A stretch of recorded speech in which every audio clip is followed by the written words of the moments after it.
Today, we're going to go over the guidelines for a graceful, ladylike entree into society. Make sure she's in the back for the group photo. Viola was facing a fate worse than death. Ta-da! Sorry, Mom. I have a strict no ruffles policy. Until her twin brother Sebastian... Where are you going? London for a couple of weeks. What are you going to do about school? I was kind of hoping you could help me with that. ...showed her a way out. Could you just, pretend to be me? You want me to turn you into your brother? Nobody at Illyria has even met Sebastian. They wouldn't know the difference. Now, she's headed to Illyria Academy. Let's go. Kick.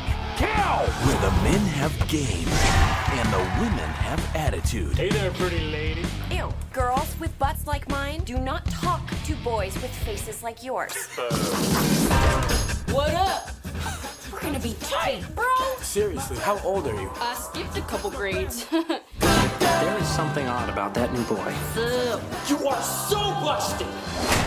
But at this school, everyone's got a secret. Duke wants Olivia. Do you like cheese? Who wants Sebastian. Isn't he cute? How you doing, babe? Who is really Viola, whose brother is dating Monique. So she hates Olivia, who's dating Duke, to make Sebastian jealous. What does your heart tell you? Huh? I mean, which one would you rather see naked? Who is really Viola getting jealous because she wants Duke, who thinks she's a guy. Okay. And this is where it gets really complicated. Excuse me, doofus. Oh boy. Sexual tension, male-female dynamics, all part of the high school experience. Love is pain. I hate high school. Is it just me, or does this soccer game have more nudity than most? This spring, I'm not really good at talking to girls. Why? You're hot. What? You're an appealing guy. Guy man. The Secret is out. Amanda Bynes, Alex Breckenridge, Channing Tatum, Robert Hoffman, Vinnie Jones, Laura Ramsey, and David Cross. I got lady troubles. I got a lifetime of knowledge. She's the man. Oh, no. Oh, right. Ow! Oh, for the love of God!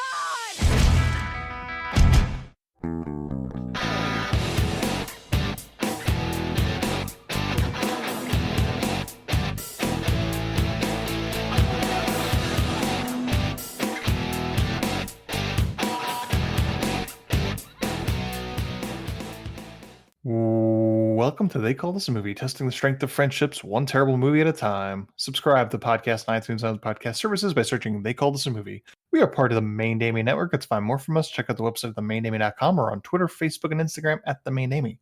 We're also now a proud member of Geek Vibes Nation. You can find them at gbnation.com. Welcome back to They Call This a Movie. This is Anthony Delvecchio. With me, as always, is Dan Aquino and Mark Myers. Say hello, gentlemen.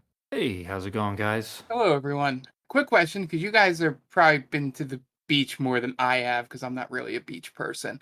That opening scene of this movie that we're going to talk about, is there ever a beach that's full of people playing soccer and volleyball at the same time? That just seemed way too busy. I would pack up my things and go to another beach. Yeah, I was soccer kids. That seemed like a terrible beach. I was hoping the camera would pan over and we would see Camp Crystal Lake, and it would just be a slaughter would go on, but that's not the crossover this world was gonna get, I guess. No, because that was my first thought about that. I remember when I watched this for the first time, I was like, "Oh, cool! They make those little nets and you can play soccer on the beach." And now, as I've gotten older, I'm like, that would be just annoying. Why are all those kids playing soccer on the beach? I've gotten old. Over the summer, I went to Ocean City, Maryland, and I brought my baseball glove, and I felt so self-conscious playing, throwing the ball on the beach, and it was pretty much empty. There was very few people on there. But I just felt super self-conscious that the ball would get away, and then we would look like those jerks. What are these guys doing throwing a baseball on the beach, You're just ruining everyone's time, and I couldn't be comfortable, and I couldn't have fun doing something that I've always enjoyed doing. I wouldn't recommend it. Yeah, and the last time I remember playing anything on the beach is when Aunt, you and I were on the windiest beach I've ever been on trying to throw a football to each other in North Carolina. Mm-hmm. Yeah. And I couldn't, maybe West Coast beaches are different? I don't know. I could not imagine playing a sport on a Jersey Shore beach. Yeah. I don't know where this movie takes place because there's debutante balls, and for some reason she has a southern accent when she's a boy. So I assume this was the South, maybe It's North gotta be. Carolina. Yeah. So yeah, but besides that, before we get into this week's movie, gentlemen, what have you watched this week? I've kicked off spooky season. I'm going full tilt now. Watched the 2018 Halloween remake, or it's not the remake, right? It's the sequel. It's a sequel. Yeah, sequel. So I watched that. Not bad. Not bad. It definitely leaves me wanting to see the Halloween Kills movie that comes out soon. So Sure. I'm sure we'll be checking that out. I watched that. Started watching Midnight Mass on Netflix. Mhm. The same people who made Haunting of Hill House and the Bly Manor. Yep. And it's good. So far, it's really good. A friend at work recommended this to me, and they told me that Hamish Linklater is the MVP of this series, and I have to admit, pretty good. I think he has delivered a strong performance. So I would recommend checking it out. Is And Hamish Linklater the priest, the young priest? he is the priest. Yes, he is very convincing. He gives a few sermons that are. I'm not a religious person, but you definitely feel as if this person doesn't think it's bullshit. It's very, very good stuff. And if you enjoyed the Bly Manor, if you enjoyed Haunting of Hill House, I like how each series so far has kind of focused on different aspects. This is more religion.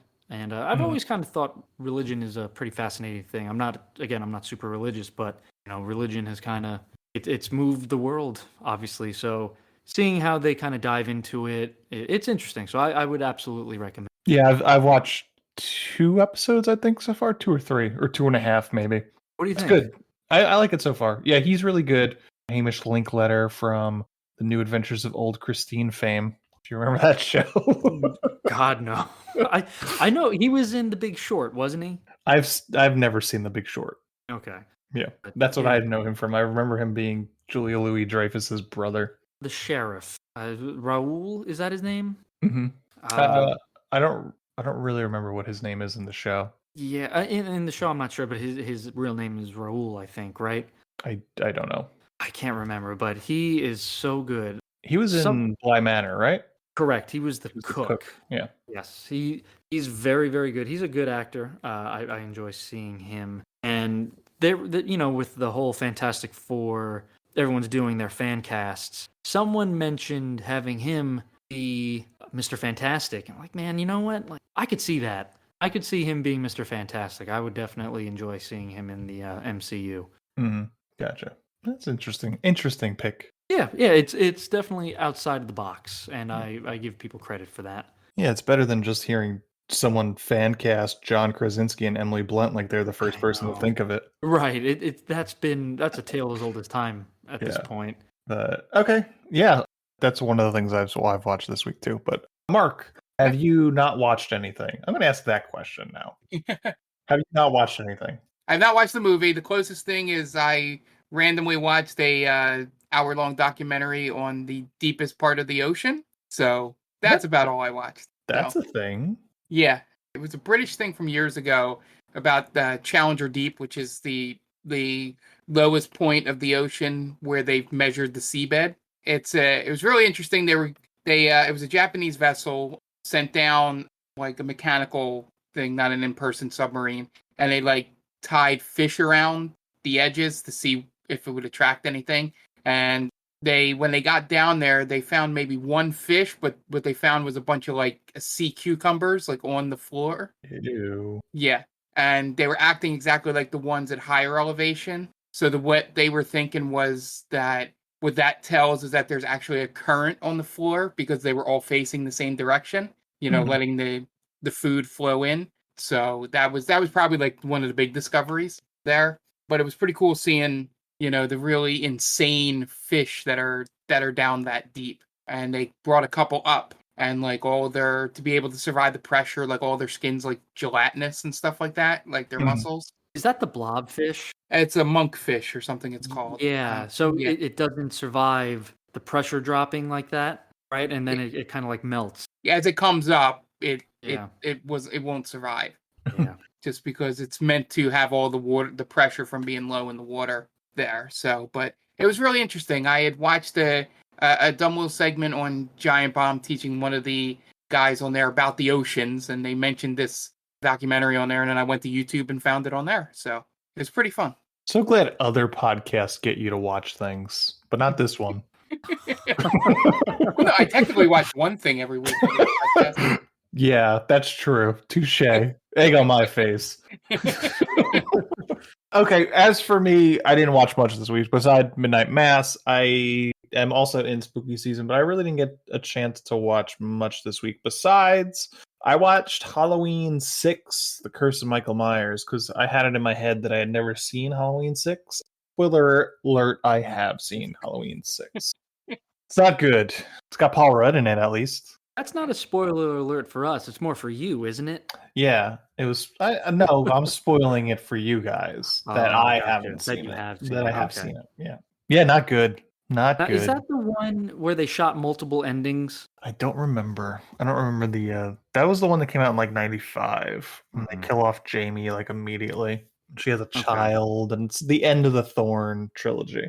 Yeah, they have the Thorn tattoo or like birthmark on his wrist or something like that. Yeah, it's fucking stupid. It sounds stupid. I think I remember hearing they shot 2 different endings, and neither of them were good. Yeah, it's pretty bad. This is like one of my least favorite of the Halloweens. Mm-hmm. Not including Rob Zombies, because that's a whole nother shit sandwich. I kind of miss where big stars got their start in terrible horror movies. But you don't see that anymore, really, right? I'm trying to think of like a mainstream terrible. Matthew McConaughey. I mean, that's 30 years ago. There are much more recent versions of that. I mean, look at Scream and I Know What You Did Last Summer. Those are those were post the Texas Chainsaw Massacre New Beginning or whatever it's called. Yeah. Yeah. Was there anyone in like Urban Legend? I think like Rebecca Gayheart was in that. Oh, Jared Leto's in that, and he refuses to acknowledge its existence. That's one of my favorite interviews that I saw. Yeah, because he says he doesn't remember it. Yeah, because he's a piece of shit. I hope that happens to Morbius. I hope that tanks so hard. He's like, yeah, I never did Morbius. I don't know what you're talking about. What an ingenious way to deflect, because you can't prove that someone doesn't remember something. Like, yeah, you were in it, but like, oh, I don't remember doing it.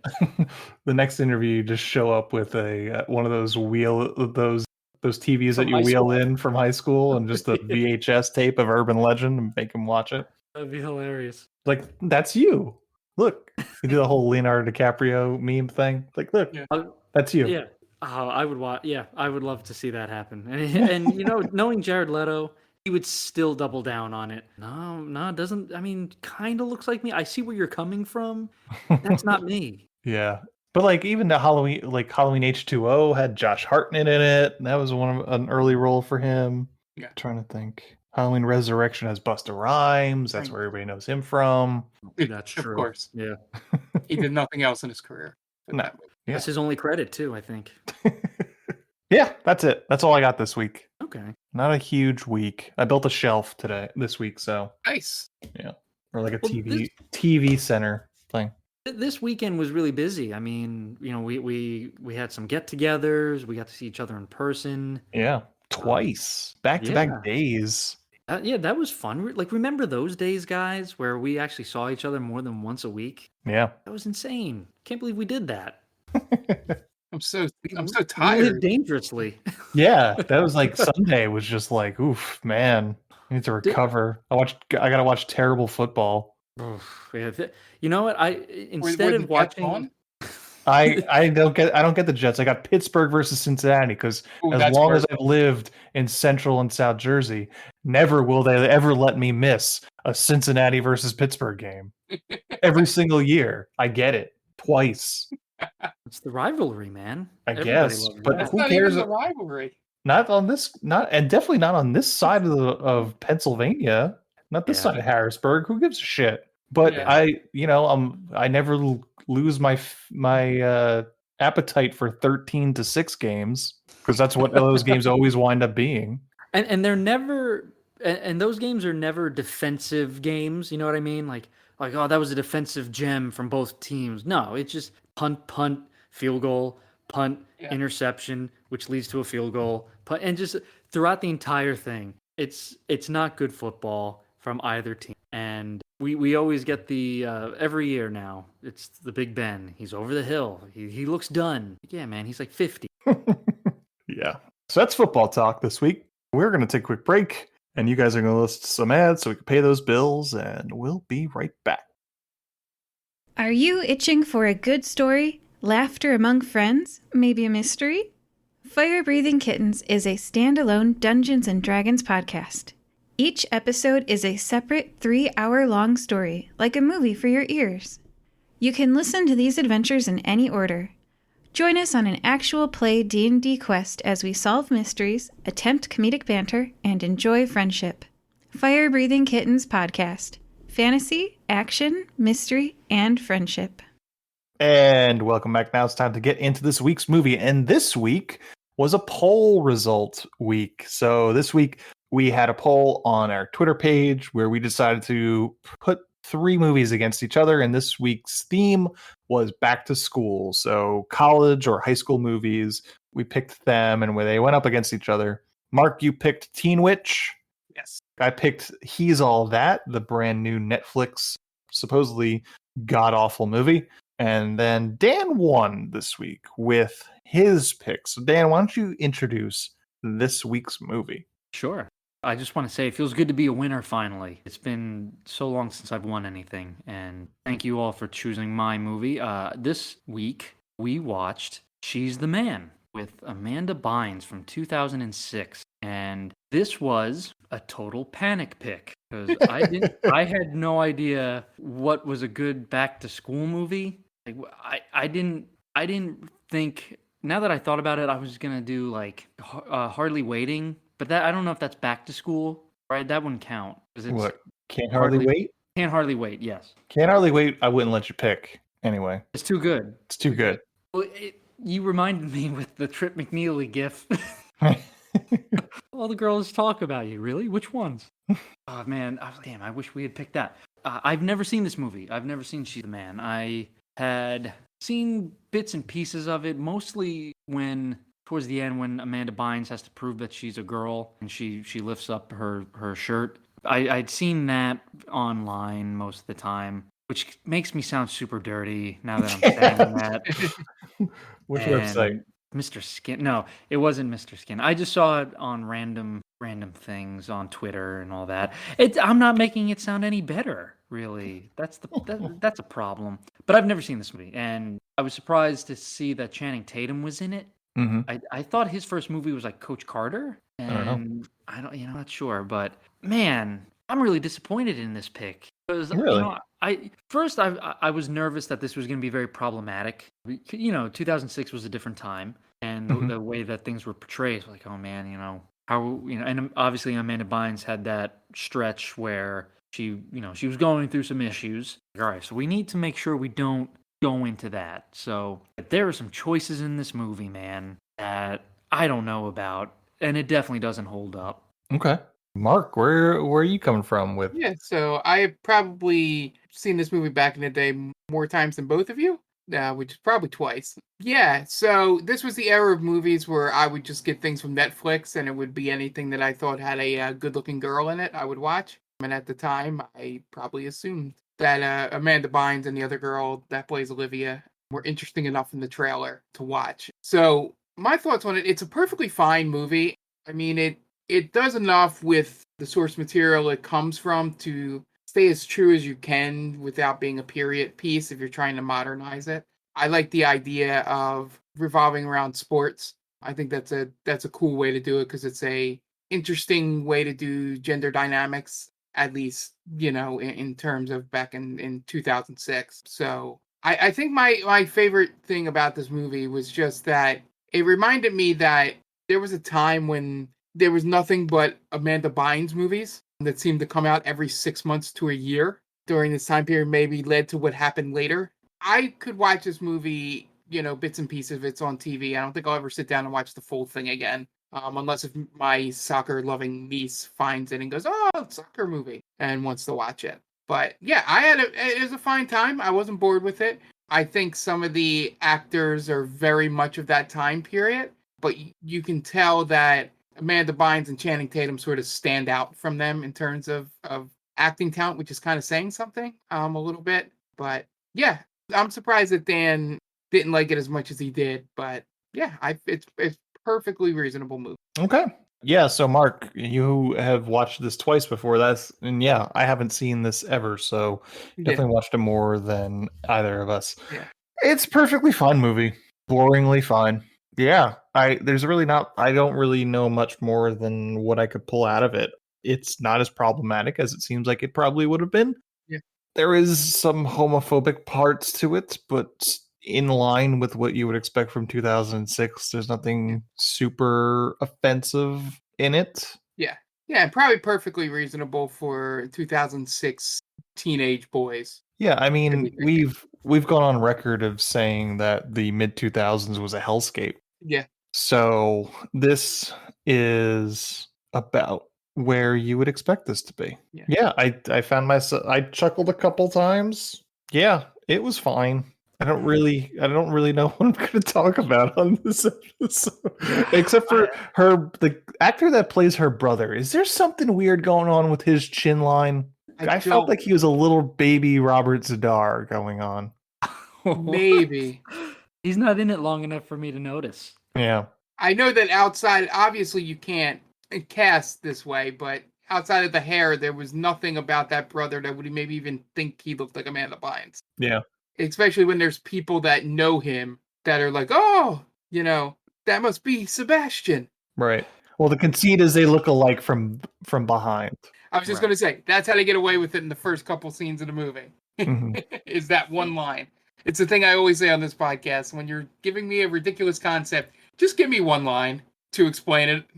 That's all I need. Like, don't make the ridiculousness thing just like sit out there and me go, well, they never explain it. Like, what? The whole idea goes out the window once they turn around. Just because you look similar from the back, they don't look similar from the front. Right, but no one that sees her as Sebastian has ever seen Sebastian before. Yeah.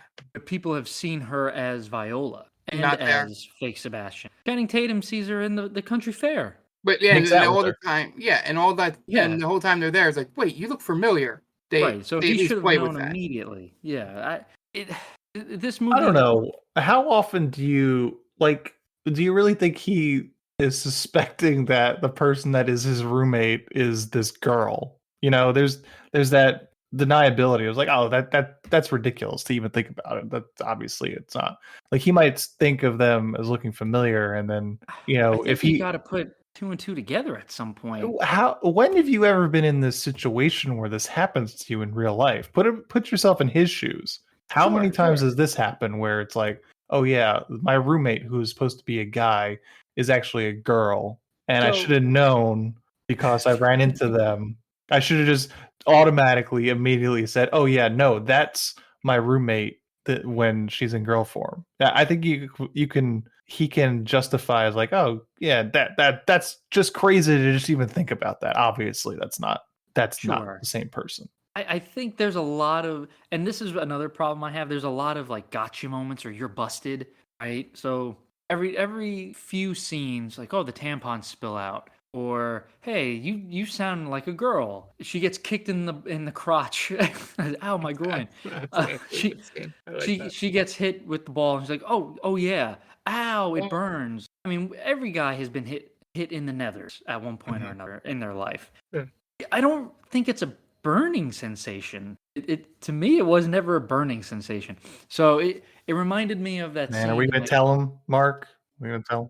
All I'm saying is, I think there was enough there's enough breadcrumbs where they never see her showered, right? Whenever they're in the same room, she's always fully clothed. Mm-hmm. Meanwhile, all the other guys shirtless. They're all shirtless at one point or another. I just think it falls apart too quickly, way too quickly. And another thing is that Amanda Bynes' character Viola, it's stupid to assume how she reacts around men, and it's almost as if she's never seen men before.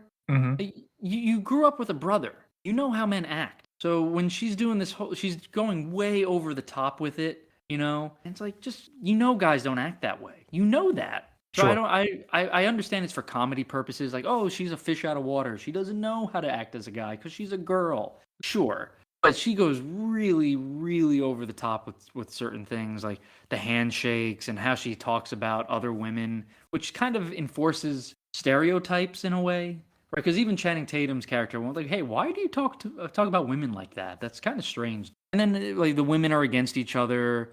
It kind of paints women in a weird light, I thought. And the main point of this story kind of gets lost, right? The whole point is she thinks that she can compete with men, right? In soccer. So Yep. she's like, all right, I'm going to go to this other school. I'm going to show them I can do it. She doesn't do it. She makes second string. And then she has a guy teach her how to play soccer. It's like she completely forgets how to play soccer. Like, well, that kind of destroys it, right? Because you're trying to prove, women can compete with the men. And I think that's kind of a product of 2006, right? Because it's like, oh, well, they can play, but they still need men's help. Sure. Yeah, I can see that. The thing I was thinking of was the reason she was probably put on second string was I think they were more going for that she didn't have the strength and stamina, maybe, because they show that one scene where they're doing push-ups, but she's like laid out on the ground. Right. Yeah, more than her actual soccer talent. Mhm. But either way, it still goes to your point. I think it was one of those things where it was just the whole point of it. I think she just wanted to get back at that other school. So the way you can say is that having success in the game shows that she was right, that she was better than some of the guys on that team, but maybe she was just barely good enough to make this team or something like that. But that's thinking about it way too hard. It seemed like one of those movies, just like the other one she made at the time, like What a Girl Wants and stuff like that, that were just supposed to be comedy vehicles for her. Yeah. And didn't really work out as you thought. I think I just figured out what I hate most about this movie was that it made me think too much. And this movie's not made to be thought about, right? Yeah. It's a 2006 comedy. That was the time where no one thought about anything, really. It was just, you do whatever. The other problem is they were trying to, which is something 10 Things I Hate About You avoid it with Taming of the Shrew, is that they were trying to pull too much or keep too much of 12th Night in there with the love triangle and all that, while also trying to make the soccer a big point, which the whole competition thing has nothing to do with the source material. So it was kind of trying to blend those two things and figuring out how to do it. And they sort of, would lose the thread on both instead of maybe just focusing on one. But that's where I think the main failing of the movie was. They don't even play a lot of soccer in this movie. No. For as big of a deal they make of it, they don't really. Yeah. And then I have some issues with the soccer as well. Now I'm interested in that part. Are you? I mean, obviously you can't you're gonna lose the American audience if you have too much soccer, guys. Just because Mark likes soccer doesn't mean that most people in America give a shit, because they don't. There's too much soccer in it for me, to be honest with you. I had written down this movie makes soccer even more boring. That's like, when they get to it, it's like they're running drills. I don't give a shit about drills. Well, everything up until the last game, until the only game, is a practice. So yes. Yeah. But it's like it's like he Channing Tatum is teaching her how to like turn her hips. I don't want to see that. Yeah, it's supposed to be them falling in love. Really into the weeds in this one. Yeah. What's that? We're getting really in the weeds in this one. Yeah, again, it's making me think way too much. It's making me think about soccer now. I did not have that problem. I thought it was a perfectly adequate movie that I won't really think much about after this or during it. Yeah, the last thing I have on this part is that I always find it fun, and maybe it's just me, when Vinnie Jones plays this kind of character, where he still has the Vinnie Jones-esque stuff, but plays it for laughs more than being menacing. Mm-hmm. I do enjoy the movies he's in when he does that, because I think he's actually really good at it. Yeah. No, I mean, he played Vinnie Jones, and he like wipes the floor with everybody during the big fight scene at the end. Yeah. Yeah, I don't know. I really don't know where I'm going with this on this episode. It's fine. I chuckled when her brother all of a sudden like there was a so you guys are complaining like talking about like soccer doesn't look great. Dan is worrying about the fact that soccer is being used as drills. My thing was like my suspension of disbelief was like Channing Tatum can't talk to girls. I Really? had that written down. That's ridiculous. And then at the end is like, well, what makes her brother like play in the game? Right. I know in the movie there's the skip ahead logic of like, oh well, that girl that made out with me out of nowhere mentioned a game, so this must be the game she's talking about. Well, he should be like, well, I am wholly unprepared for this game. I'm gonna sneak away. Yes. I had that written down too. He didn't have to go to the game. Yeah, he's got no loyalty to it. Right. He doesn't seem like he gives a shit about anything except for his band. Like, imagine if someone from a sports team showed up at your door tomorrow. Hey, man, why aren't you at the football game? Because I don't play football? Yeah. Like, all of a sudden, like, oh, shit, I better get to Citizens Bank Park. Yeah. It's like, man, baseball, your fifth string on the Jets starting QB and four went down. It's Europe. Right. Oh, shit. Yeah, the really thin thread holding all that together is that the girl mentioned the game after kissing him. And so when they mention a game, he's like, oh, that must be the game. It could have been any other game. Yeah. And why does Sebastian, the real Sebastian, why does he break up with Monique? Does he do it earlier in the movie? There is really technically no reason. Right. Viola says he should break up with her because she's a bitch in the beginning. And then he goes off to London and he's just like, well, she's hot. She probably fucks good. I mean, it's PG. This is like a PG-13 movie, though, so they probably couldn't say that.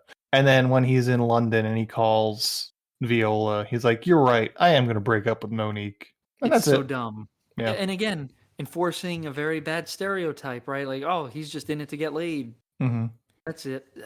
Again, I should not be thinking this much about She's the Man. I expected this to just be a boring movie where I wouldn't be annoyed. But here we are. Yeah. Sounds like a you problem, man. It is. Oh, you're doing your best Amanda Bynes impersonation there. Was it a little southern? Yeah, like she has a southern accent, she has an Indian accent, she has a Jamaican accent at one point. God, the more I think about it, the more idiotic these other guys are. How do you not realize the person talking to you in these different tones of voices? Like, there's something wrong with this person. Right. Maybe they're like, well, maybe they're super PC for 2006, and it was like, well, I'm not going to say anything. Right. It's like, bro, you gotta check your binary mindset, man. At the door. Yeah, it could be. Yeah, maybe those are conversations that we don't see, like between his like two buddies. Yeah. It's like, well, they're usually too busy getting dunked on, apparently. Yeah, like maybe they have a conversation of pronouns and like the director's cut. It's like, dude, you just used her dead name. I don't think that was a thing back in 2006. Pronouns were still just something you learned in like English class. And it's like, all right, well, underline the pronouns, and that was kind of it most of the time, I think. Maybe, but I would watch that. I would watch those deleted scenes where those guys are super woke.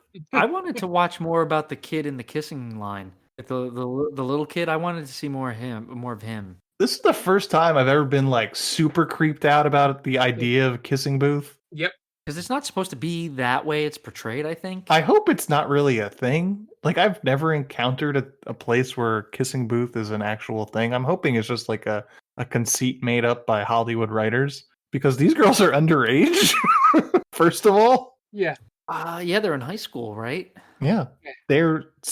She's 16. Like, debutante balls are usually for like 16-year-olds, right? I think. From what I understand about Southern aristocracy. I couldn't tell you, to be honest. Yeah, that old guy with the chewing gum definitely knows the age of consent at the state they're in. Yeah, it is creepy. Yeah, I don't think it's. I don't think that's how it goes. My assumption would be that kissing booths, if they exist, and let us know on Twitter if they do, is that it would be more kissing on the cheek, if anything. Sure. Than how it's portrayed here for, I'm assuming, laugh. Mm-hmm. Yeah, because even Olivia, she's got to make out with the nerdy guy. I mean, Channing Tatum, you get away with it because he's Channing Tatum. Even I would make out with Channing Tatum in a kissing booth. Yeah. But And apparently the old guy got back into line. If you know. Oh, he got another ticket. Yeah. Right, because she knew what was up. What she knew what his game was. Yeah. Now, what was he chewing? Was he chewing tobacco? Because that was the line. Was that he was not chewing gum? I wonder if it was his gums or like his fake teeth or something like that. Yeah, maybe. Yeah. Because I think nowadays, if there's a kissing booth, it might be with like dogs, right? Like you get a lick from a dog. Oh, so you get weirder people on that line. I guess, but it's like it's not like people are tonguing the dogs. They would hope that that's not what happens. But I don't trust humans. Yeah, there's some strange people in the world. But I would hope it's just basically you go up and it's just like they lick you on the cheek and like, oh, it's adorable. But you could be right. I wouldn't put it past people. So She's the Man from 2006, directed by Andy Fickman, who directed The Game Plan, Paul Blart Mall Cop 2, Race to Witch Mountain, and You Again, based on William Shakespeare's Twelfth Night. It stars Amanda Bynes, Laura Ramsey, Channing Tatum, Vinnie Jones, David Cross, Julie Haggerty, Robert Hoffman, Alexandra Breckenridge, Jonathan Sadowski, Amanda Crew, and Jessica Lucas. It's an IMDb score of 6.3 and a Rotten Tomato score of 44%. Budget, $20 million. Box office, US made $33 million. You guys want to get into the plot? Yeah, let's do it. Real quick, when you were naming the list of movies that the director directed, it sounded like you said Paul Blart Mall Cop 2 Race to Witch Mountain. I'd watch that. Yeah, I was like, that sounds fucking dope. Dan, what do you got for us this week? Okay, guys. Just want to give a quick shout out to our good friends, Tia and Brittany, and their podcast, The Top 10 with Tia, weekly podcast where Tia and Brittany go down top 10 lists. Go check them out there at Geek Vibes Nation. And you could follow Tia on Twitter at TC_Stark. Great. And we are going to take a quick break, and you guys are going to listen to some messages from friends of the podcast. So we will be right back. What's shaking, cats and kittens? This is Rob Lee from Mastermind Team's Robcast. I am the Rob in Robcast, the Silver Linings Playboy, the American Wave, the Midnight Snack Rob Lee. Get it straight. For all of you guys out there listening, we do a podcast, me and my silent partner here. Yep, Torn, Probably the cool one out of the group, but I don't know. I don't know if that's accurate. I have to be. Say more about this. I mean... It's just like, get yourself over as the cool guy. I'm the cool guy. Look, listen to my voice. That's it. You're as cool. You're Kawhi Leonard. You're the Kawhi Leonard of this podcast. Oh, shit. I'm a fun guy. I'm a cool guy. So listen to us every week. We cover weird news, pop culture, entertainment. The cool guy, Torn, don't call me Tron, and me, Rob Lee, the King Snake, the Thoughts of Doom, the man with 101 aliases. And we're on every week on MTR Podcast, and that is mtrthenetwork.com. That is on Apple, Spotify, everywhere podcasts are found. Those are going to be MTR Podcasts. Look for us on YouTube and check us out on the Instagram account and Facebook, both at MTR Podcast. Check us out every Tuesday. New episodes are dropping. Subscribe today.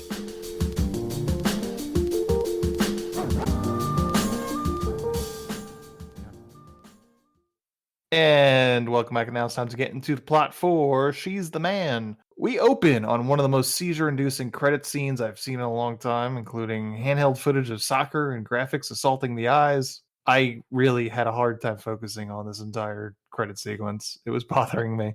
Yeah, it was very, very like mid-2000s, that aughts thing of like quick cutting and splashes of color and things like that. It was terrible. It was awful. Oh, yeah, it's pretty bad.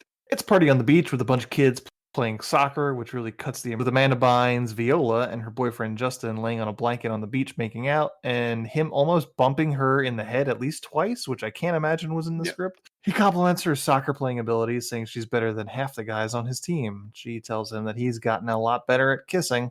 About the same, I guess. Same amount of talent goes into each. Yep. We then cut We then cut to Viola and her friends getting ready to start soccer practice, only to find out that the team has been completely cut due to not being able to field a full team. And they find out by having their field taken over by the lacrosse team, because I guess no coach was there to give them a heads up. Viola and I her also team. don't think that would happen. Right? Soccer's too popular in school. Hey, how many people do you need to field a soccer team? Right.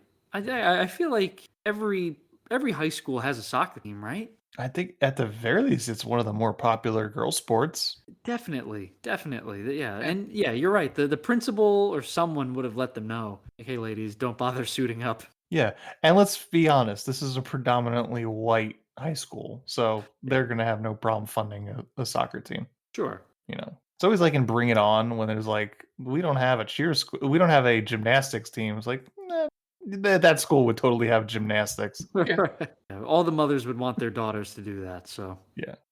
So Viola and her team go up to the boys' soccer coach and asks him to let them try out or join the boys' team, and he proceeds to laugh them off the field. Even Viola's boyfriend scoffs at the idea, even after he told her that she's better than half the team. So she in turn dumps his misogynist ass in the first assault on the patriarchy. Hashtag girl boss. Yeah. Viola goes home with her sad hoodie on and baseball cap, and her brother's girlfriend Monique mistakes her for her brother Sebastian, thus setting up the whole conceit of the film. And we're also supposed to hate Monique, just so you know. Yeah. That Monique. wasn't obvious. It took me a while. Yeah. Monique tells Viola to tell Sebastian that if he wants Monique to stay in his life, he'll stop avoiding her. So Viola walks through the front door and is accosted by her mom with debutante ball gowns because her mom is that kind of person and Viola is all about soccer. Viola doesn't want to talk about it because the soccer team is no more and she broke up with Justin. Then her mom creams her goddamn pants thinking about Justin, who is probably underage. I kept thinking like, is Brazzers gonna flash across the screen here at one point? She's like, oh well, maybe Brazzers. Yeah, and to be equal opportunity, she probably knows the age of consent in that state. Yeah, I mean he's probably 17, right? Yeah. Yeah. Yeah, you have a high percentage shot if it's 17 to be than anybody like 14, 15, not being so creepy to an audience in the mid 2000s. Yeah. And then we meet Sebastian, who is sneaking out of the house in order to go to London with his band. He just got kicked out of one school and was going to start at another school in 2 weeks, and this is important.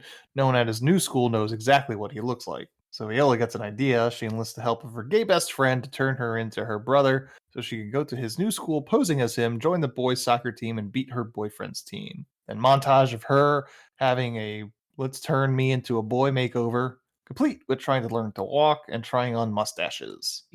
Then eventually we cut to... I was going to say, which the facial hair is just meant for this scene. Outside of the sideburns, it never comes back. It's just for jokes. Just for jokes. So we cut to her packing up to leave for school. She lies to her mom, telling her that she's going to stay with her dad for 2 weeks so that she can learn how to be a debutante type girl from Monique, who Sebastian is also allegedly supposed to be staying with her dad.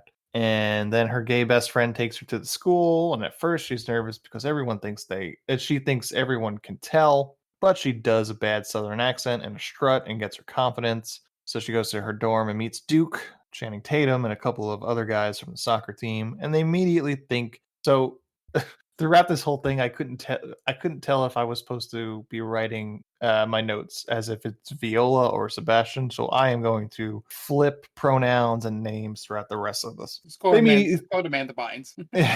And they immediately think he's weird. Sebastian, aka Viola. And then she goes to unpack her stuff, and her tampons go flying out of her bag, and she says they're used for nosebleeds. And they think she's really weird at this point. And then soccer practice, where we meet the coach played by Vinnie Jones, and practices shirt versus skin. So Viola gets out of being a skin by saying she has a sun allergy. And then we get a soccer practice montage. And after the montage, Sebastian, the quote-unquote Sebastian, gets put on second string. After practice, they go to the locker room and Viola starts freaking out by having to hit the showers. And in the nick of time, she's called down to the headmaster's office. She goes to the headmaster's office and she meets the headmaster, David Cross. She thinks he's being called because she's been figured out, but really he just wants to talk about how hard it could be to be a transfer student and how he could help Sebastian. Yeah, David Cross, I couldn't tell if he was having a ton of fun with this or was just hating it and just overdoing it because of that. Yeah. I don't know. David Cross is also in like an Alvin and the Chipmunks movie, at least one of them. Yeah. So it's like, man, you kind of think he comes off as like such an alt comic, and then he's just, Yeah. man, Sell out. yeah, kind of sells out as much as he can.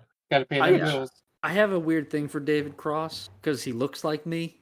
Okay. So especially in this movie, right? He's got the glasses, bald beard. Like, man, You felt seen when the whole conversation about being getting male pattern the male baldness. pattern baldness. Oh, absolutely.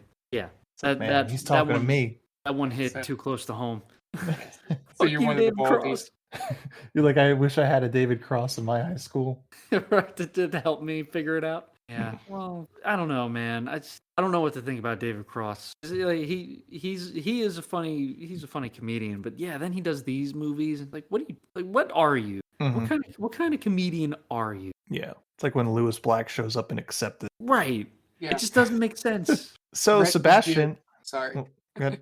I said rent was due. That's why they were in this. Yeah, I mean, like, look, we've always said that we're ready to sell out. So Yeah. we're not hating. We respect the hustle, but also questioning the hustle from people Well, that seem like people that act like they're above it. Let's just say this moved him to a bigger house. Here you go. Quote unquote Sebastian leaves and literally runs into Olivia. And quote unquote Sebastian almost blows it by complimenting Olivia's shoes and letting her girl slip. So Viola goes to lunch and sits down with Duke and the other guys, and she talks about how she can't wait to play her old team because Justin was a real jerk to her sister, aka her. And then we learn Duke has a crush on Olivia, but he's too afraid to talk to her. This is Channing Tatum we're talking about. And that Olivia has a sniveling Ben Shapiro type Malcolm following her around like a puppy dog.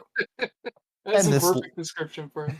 And this lunch scene is brought to you by Pepsi and rolled gold pretzels. Yeah, the craziest part about you mentioned old Channing Tatum thing that apparently he seems to be like the big man on campus too, Yeah. and it just I guess for the idea of the love triangle to occur, which again is the same thing happens in the play if I remember correctly, where he sort of pushes the Viola character to sort of help him out with the girl. And you can't have both a big man on campus and also need help talking to the girl. Yeah. It kind of doesn't jive. And that was one of my points earlier about they were trying to make two different movies here. And it just doesn't work completely. Sure. Yeah, I think the casting of Channing Tatum makes that difficult. Yeah. Because he's just so handsome. Yeah, it's hard sometimes. Being that I would handsome. know. If I didn't know what his character's name was, I would have picked Duke. He Well, always plays Duke. He plays Duke in the G.I. Joe movie. Yeah. He's being typecast as Duke. So, quote unquote, Sebastian tries to go take a shower at the dorms, but realizes it's an open shower and Malcolm and Duke walk in, so she has to exit without taking a shower. Then she has a dream where she plays soccer in a debutante gown, but is then interrupted by the soccer team throwing water on her and dragging her out of bed to participate in a hazing ritual. She gets taken to the showers and they're forcing all the new teammates to strip. This is 2006 when hazing was hilarious and not assault. But she manages to sneak out and pull the fire alarm, putting an end to the hazing. So Viola calls her friend Paul and tells him she wants to give up, but he says he has an idea on how to help with getting her roommates to like her. So she goes to a bar/restaurant and Paul has set it up so that Viola's friends Kia and Yvonne are going to come up to her and pretend that they are Sebastian's old girlfriends that he dumped because they weren't enough woman for him in front of Duke and the other two guys. And it works like a charm. Until Monique shows up and starts chasing around Sebastian, and Viola Bastian has to cover her face so Monique doesn't recognize her and breaks up with her until Monique storms out. Next day in chemistry class, Viola gets assigned to Olivia as science partners, much to the chagrin of both Malcolm and Duke.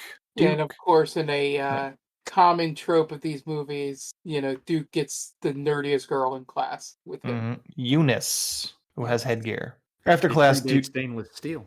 Yeah, that's right. After class, Duke asks Sebastian to help him with Olivia, and in return, Duke is going to help Sebastian with his soccer. So montage of soccer learning. Then while on the phone with actual Sebastian, Viola fusses with her wig, and the headmaster sees it and thinks that Sebastian is wearing a wig because he is losing his hair. So he has a heart-to-heart about being a bald man.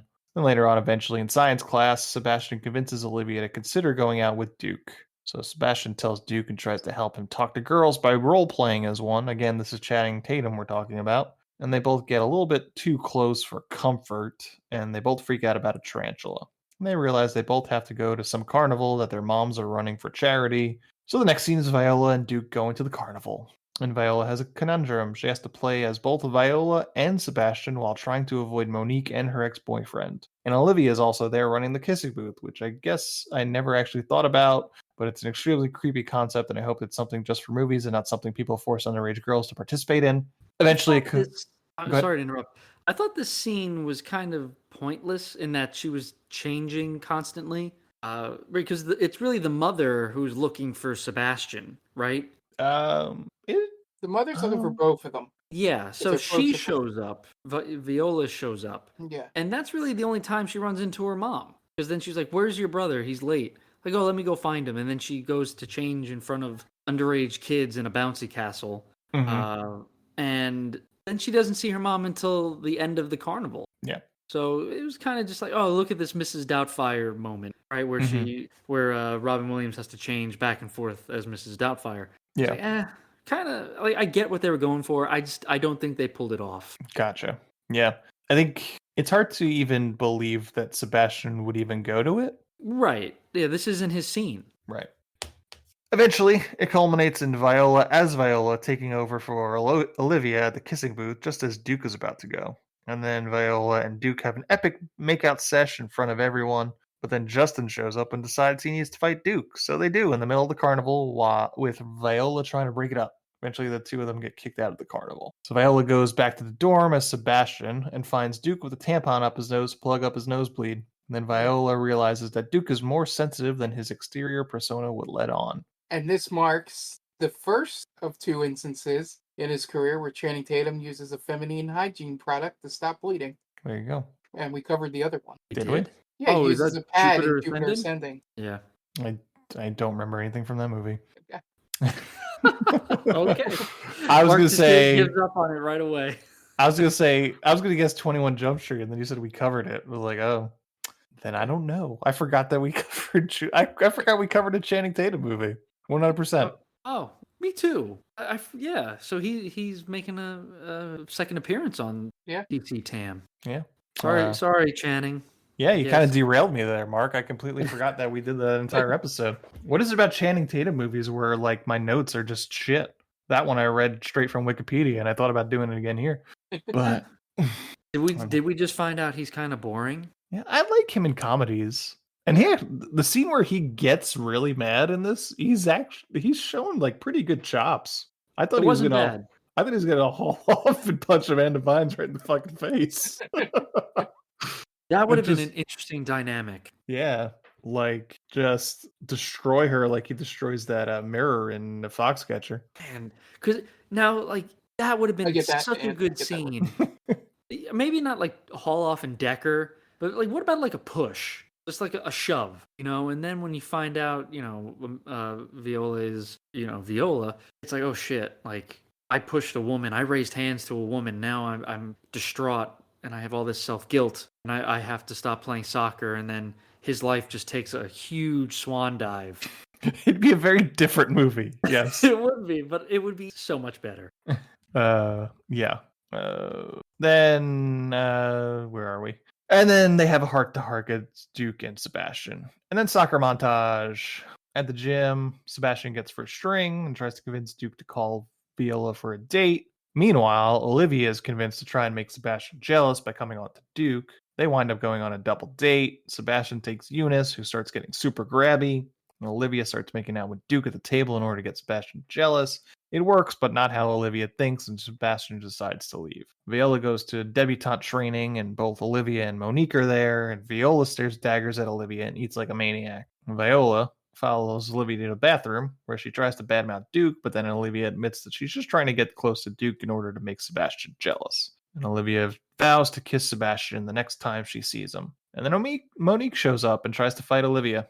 And then, meanwhile, Malcolm figures out that Sebastian is really a girl, tells the headmaster, and they both catch Viola as Sebastian talking to her mom about dresses. The real Sebastian gets out of a cab and arrives at the school. And Olivia runs up and kisses him and tells him she'll see him at the game. And Duke sees this all. With his Meanwhile, motorcycle and his cool motorcycle jacket. yeah, like you're really having trouble with chicks. You're riding around on a motorcycle with a Ducati jacket. In my experience, Yeah, you got a lot of In- experience with Ducatis. oh, so much. In high school, Question Yes. is, in my experience, replacing another phrase. I was thinking the same thing. no, this is legitimately in my experience. Okay. In high school, all of the guys that I knew who were, they were good looking guys. They never had any issues talking to people. Just not even women, and guys. Like they could just talk to everybody. They just knew how to, because they were so goddamn charming. And Yeah. are we to believe that Channing Tatum is not charming? Yeah, I mean that's the most unbelievable thing in this movie. Yeah, I mean, That he just again, doesn't come with the natural charisma that comes with being super attractive. Exactly, and he could have easily been one of those guys who just kind of peaked in high school. But I mean, obviously, we don't know what happens afterwards. But it would make, to me, it's a character flaw to have him be so stumbly bumbly around women. I mean, if anything, it's going to be the opposite, right? It's going to be the women are kind of stumbling their words around him because he's so attractive, like how Viola kind of stumbles around him. Mm-hmm. That's more along the lines of what happens in real life usually.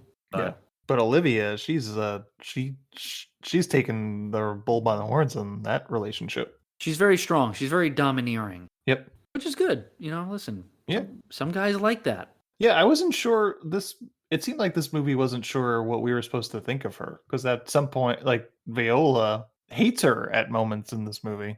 Yeah, and because she kind of takes a heel turn, Viola, right? I guess so. Yeah, because she cock blocks Channing Tatum. Yeah, she does. She's selfish. Very much selfish, yeah, and because she's gotten in with Channing Tatum. She knows that Duke, I like this girl. Like, there's something about her, man. Like, okay, well, I'm gonna get the skinny on it, and then I'm gonna turn around and fuck you with it. Yep. Yeah. Meanwhile, Monique goes home and plays her answering machine, which has a message from the real Sebastian saying he was in London. Viola goes back to the dorm as Sebastian gets into a fight with Duke over kissing Olivia. Well, that was a weird sentence to read. But Viola didn't kiss Olivia; it was the real Sebastian. And Duke kicks Viola out of the room. Man, it's really tough to write notes for this one. It's like an Inception level. Yeah, note taking. I'm using different pronouns for different characters, and vice versa. So Monique shows up to the dorm demanding to see Sebastian. Duke tells her he's not there and gives her his cell phone. It rings and Monique answers it and realizes it's Viola's phone. Then Malcolm introduces himself to Monique and explains his theory. So real Sebastian sneaks into the dorm room late at night and goes to sleep. Meanwhile, Viola goes to spend the night at Eunice's.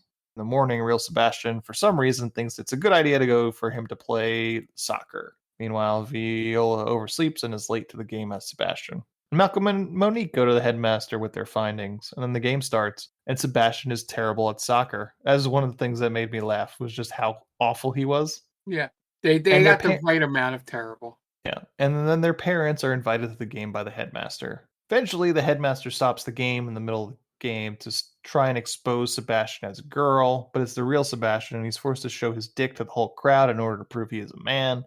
He's also probably underage. Yeah, the headmaster's getting fired. 100% certain about that. Yes. But then the game goes on, and at halftime, Sebastian and Viola switch places, and she jumps into the game for him. Meanwhile, Duke is still holding a grudge against Sebastian / Olivia. Viola, and winds up giving up the lead because of his selfish play. To the point where they get into a fight in the middle of the field, which causes a fight between both teams until Vinnie Jones single-handedly pulls everyone off of each other. Then Viola, as Sebastian confesses that she is in love with Duke, and that Sebastian is actually Viola, and she has to flash everyone to prove it. And what was that? Yeah. Underage flashing. Yes, that's correct. And then Vinnie Jones is perfectly okay with Viola still playing for them, just to shove it in the other coach's face. So the game continues, and Viola never puts her hair up for some reason, which bothers me. And the game is decided on a penalty kick, and the movie turns into Shaolin soccer at some point, and Viola puts the game-winning goal in. Now, not to nitpick here, but I feel like the goalie and so the ex-boyfriend and Duke starting a brawl would lead to ejections, correct? Yeah. Mark, This was you one would of know better. one of two things that were absolutely wrong with it. But the other thing was that once someone goes to the bench in soccer, they can't come off the bench. So So once Sebastian was sent, and that's also Sebastian is late, right? No. Well, Viola is late, so Sebastian's on time. Viola's late. Viola's late. So usually, and even in like pro sports, if a player shows up late to the game, there's no way they're seeing the field. But she's not playing as Olivia. She's playing as Sebastian. Sebastian was on time. Or Hastings. Hastings was on time. So, but at the same, once she reveals herself, I guess at that point it really doesn't matter, right? Yeah. But at the same time, like, you lied to me. Why would I play you? Because he's got another pride thing going on. He wants to win just as much. And he also wants to prove that he didn't make a mistake putting her on first team. Yeah. So it's more of a pride thing than a principle. Okay. And I think he kind of wants to beat the other team with a girl too. Just to really stick it to them. Mm-hmm. Yeah. But man, that So could have they win backfired. Right? If they lose, like, damn, dude, bad play. Well, he could be a hero for feminism everywhere, though. Sure, absolutely. It could have gone both ways, but obviously we know how it goes. Actually, I don't, because I stopped 10 minutes before the movie. Yes, you did. So they win the game, but Duke is still upset with Viola, and he storms off. And then they go to a debutante ball. Viola sends an invite to Duke to the debutante ball, and she goes. And Sebastian escorts Olivia, and Monique gets escorted by Justin. And Paul shows up to escort Viola because Duke hasn't shown up yet. But she goes out to get some air, and then Duke shows up at the last second to take her to the ball and escort her. And then other things happen, and more or less that's the end of the movie, because I didn't get to watch it a second time all the way through. That's where I left off. And that's the end of She's the Man. We got through it pretty quick. It's a perfectly fine movie. It's I don't know if it 100% holds up after 15 years, but it works. I didn't mind it. Yeah. Yeah, the one cool fact, or not cool fact, but a fact that I didn't know going in was that legitimately Easy A was Amanda Bynes' last. Like, that's her last credit. I saw that. That's like shocking and kind of sad. Yeah. That movie was actually pretty good. Yeah. Yeah, like it's just a hard cut. Yeah. You know. I don't know what you guys see in this movie. It's not even like a movie that I'm going to ever watch again. It's just like, all right, it's a movie I saw. I could put it. I could check it off the list. It'll go right into place in your brain as Jupiter Ascending went. Which is, it went out the other end. Yeah. Yeah, I bring it up in 3 months and you're like, we watched She's the Man? Unless you're some people in Boston who love Jupiter Ascending. It's better than Guardians of the Galaxy to some people. God, yeah. I mean, bravo, Mark, for remembering a minuscule plot point to Jupiter Ascending. Because that's a good point, because that had no bearing on. I have a feeling we might need to go back and check the tape, but I think one of you make a joke about it because it was like in the trivia or something for Jupiter Ascending. You know what? I'm not even going to go back and listen to our episode on Jupiter Ascending. That's how much I've moved on in my life from Jupiter Ascending. Yeah. But it wasn't me remembering it from the movie. It was remembering it from us talking about it.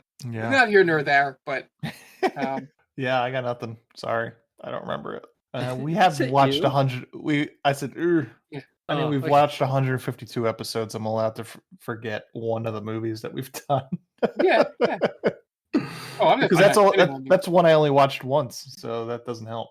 If it makes you guys feel better, I forget every episode, so you guys have a way better track record than I do. Yeah, Dan's like in a loop that he forgets everything.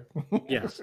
Well, my memory is shit to begin with, so I can't cram 152 episodes into my brain, because then I'll forget like how to breathe, and that'll be a problem.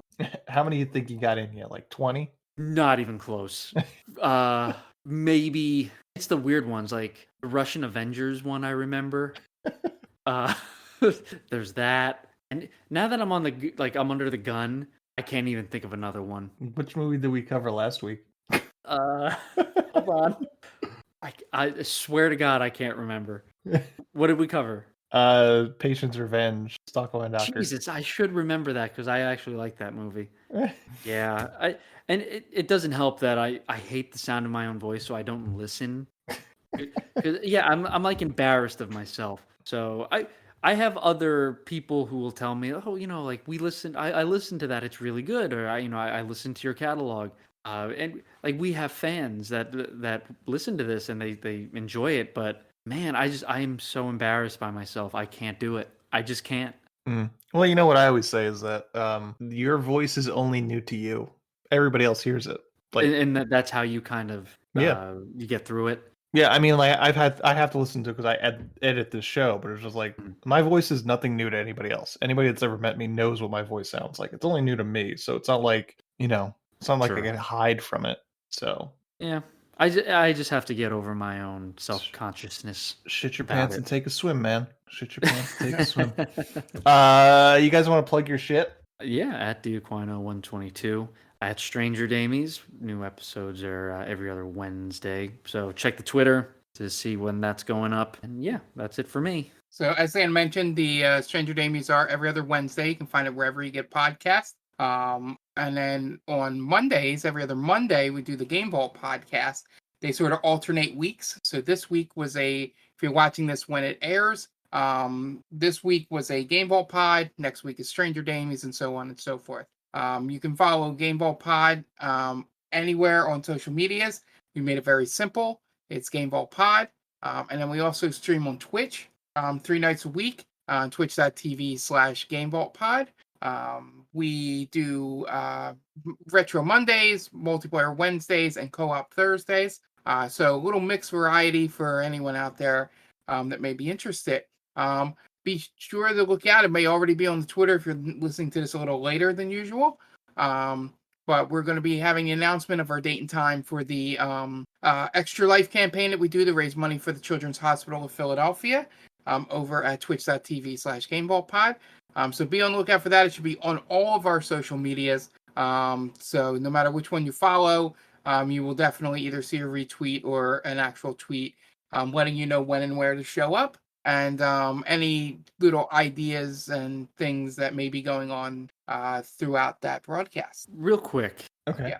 I don't know if this should be mentioned at all, but we're going to be at New York Comic Con next week. Yeah, sure. I don't know if you'll know what we look like or if anyone who listens will be there.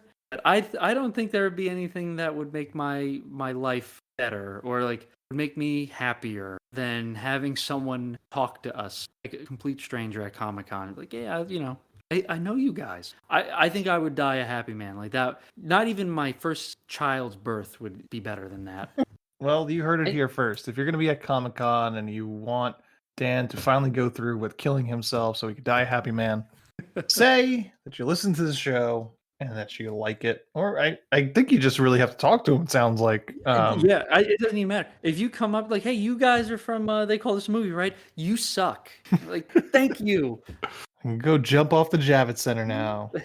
Bye. Yep, I'll take a swim in the Hudson and I'll never come back. We are They Called This a Movie. You can find us on Spreaker and wherever you get your podcast just by searching They Called This Movies. That's Spotify, iTunes, wherever you get your pods, you can find us there.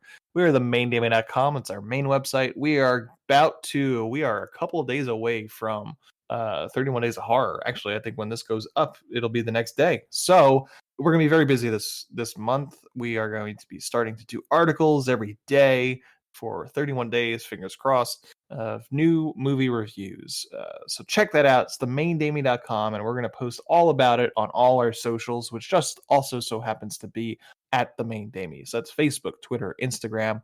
Check out at The Main Damie, and we will pop right up.